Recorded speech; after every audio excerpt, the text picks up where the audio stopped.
Hungry like the wolf. Today we're taking a look at Hiya Toys Exquisite Mini Aliens vs. Predator Requiem Wolf Predator and Unmasked Wolf Predator.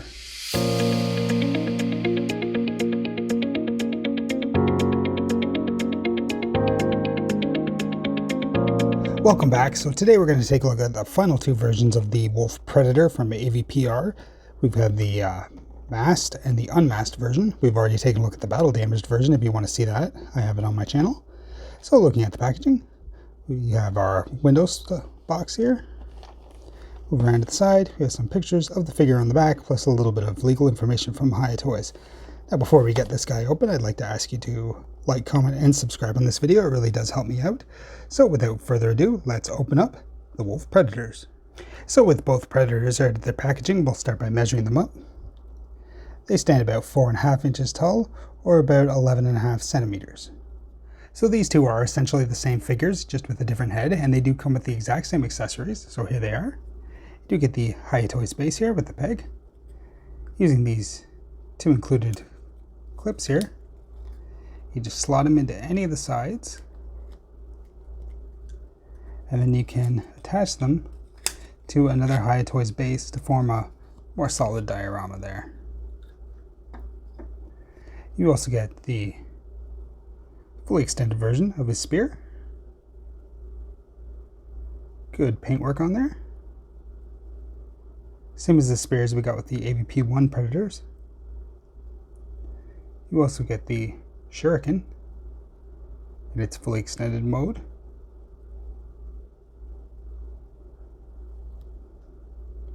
The Predator Rip here, done in a soft rubber. Unfortunately, we don't get a fully extended version of this. This is all one solid sculpted piece. And there is a clip on his belt here to hang this off of.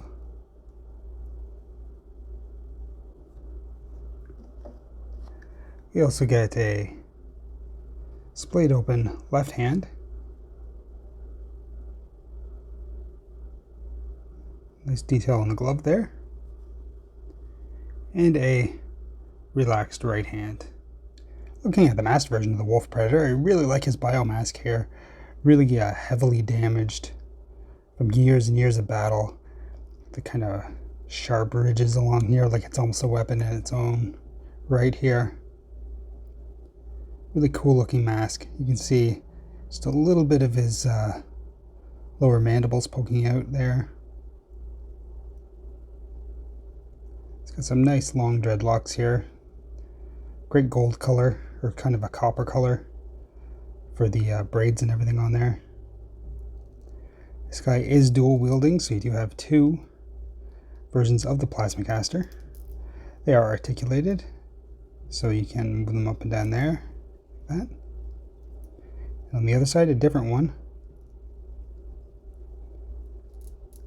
And they turn around like that. He does have a free-floating necklace here. This does hinder articulation quite a bit. You could pop the head off and then remove this necklace and get a little bit more movement out of it. It does sit a little high for my liking. It's like right under his chin there. I would have preferred if they had it draped down just a little bit more. But like I said, you can remove it. He's got his bandolier here with his blue thing there. I don't remember what that was in the movie, but it looks like it's removable. It's not. This is a soft rubber. So we go down. This loincloth here does look like a leather strapping here. No, just a soft rubber. We get some Predator feet there. The wrist gauntlet does extend just a little bit, but he does have some nice long blades there. On this side, you have his computer. Like with all the Predators, unfortunately there is no swap out option to open this. They're all just closed, which is too bad. Of course, he does have peg holes on the bottom of his feet. Let's move at the back. Some more detail. I really like the little spikes on the back of his calves here. Like they just kind of grow that when they get older or something like that. So we move up different parts of his backpack here. Big long piece hanging down like we haven't seen on other predators. It does hinder articulation a little bit, but I do like the look of that. It's kind of like this is a more beefy version of the plasma caster compared to this one, so it needs kind of this extra storage here for batteries or whatever powers it. Yeah, really nice looking masked predator. And if we bring in the unmasked version, so you can see the body is exactly the same. There is no difference between them at all. One thing I find really interesting is how consistent the paint is between the two figures. Even in some of the other predators that I've looked at, you'll notice a lot of paint variation between the two, but this looks really similar, like it is the exact same predator. If you look at the striping kind of on his side here, that's pretty similar. Looks really good. Get a closer look up of the heads there. You can see he's got the blind eye and he's missing the mandible. It's hard to see in person, but on camera you can see that there is scarring that on his mouth. And yes, his arm did just fall off. We'll get to that in just a second. The paintwork on the head is really, really well done. I want to bring in the battle damaged one. You can see the paint work between the two is quite a bit different. This is a much darker look compared to this one. I think I prefer the look of this guy over this one. As we compare these, there are a few differences. The blue is not blue in this. I don't know if that was some kind of medicine or something like that that he uses, but it's gray there. And his belt buckle is now orange instead of the silver. Other than that, they are the same figure, just with the blood splatter, but the overall darker colors is really interesting. I'm not sure why there is that kind of difference. It's almost like he was burnt or something, or he's dirty compared to this guy here. And looking at the flaw that my figure has, you can see that this is a pin that goes into the arm here. Unfortunately, this arm was kind of not pressed down tightly, which holds the pin in place. It's supposed to be like that, but when it came out of the packaging, it was like that. You can reattach this, and I will be able to do that after. I just didn't really want to mess with it too much. It's a little bit tedious, but I should be able to reattach it. This is an issue with my figure. I'm sure not everybody's figure is going to have that. The masked version is perfectly fine, but just something to be aware of. It's not broken. It's just not fully secured. So it is fixable, but just be careful when you move these guys around. They are small figures, so treat them with a little bit of care. For articulation, we'll use the predator with 2 arms. As mentioned, the head does go up just a little bit, and not much down. Again, because of the necklace. If you remove that necklace, you'll get more movement out of it.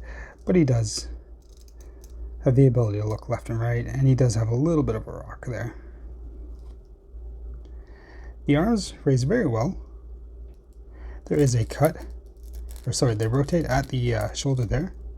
There is a cut at the bicep as well. You do have a double bend elbow. And the hands are on a ball peg. As far as the abdomen goes, you can go back just a little bit. This back armor piece kind of catches that, so he's not able to go back as much as he probably could. Goes forward just a little bit. Of course, there is rotation there, and he does kind of roll. There is some articulation at the waist, so he can bend.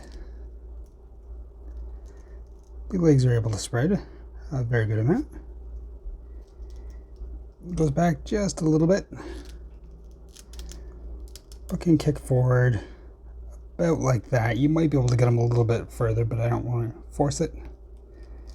You get a good double bend knee there. And the foot is on a peg that just rotates back and forth. There isn't really any up and down. It's just the peg kind of wiggling around. Like I mentioned in the battle damaged Wolf Predator review, the arms do kind of stick out at the sides here. You can't get them as flush to the body as you can with some of the Predator 2 ones, which is a little bit annoying. I don't like that, but it is what it is. And there you have a look at 2 more versions of the Wolf Predator. I think it's really great that Hiya Toys has given us 3 different versions of this guy to kind of pick the versions that we want. I really do like this masked version. The unmasked one is really well done, but I think I prefer the battle damaged version to the unmasked. This guy came with an alternate head too, with the closed mouth, so I think he's a little bit more value for money. I just prefer the darker paint scheme for him, and the blood in that is really well done too. But you know, you have 3 different options for him, so you get to pick and choose which one you want. All 3 are really well done though, and I think you'll be happy with any one of them. Like I said, the issues with the arm on mine are unfortunate, but it isn't broken. It is an easy enough fix. I just need to get a pair of pliers and just kind of scrunch it together there so it'll stay. But yeah, really nice figures for AVPR. Not a good movie, but we got some good figures out of it, so that's good. I have reviewed many Hiya Toys Alien and Predator figures, and I have more to come, so be sure to be on the lookout for those. For right now, I'd like to thank you for watching, and I'll see you later. Bye.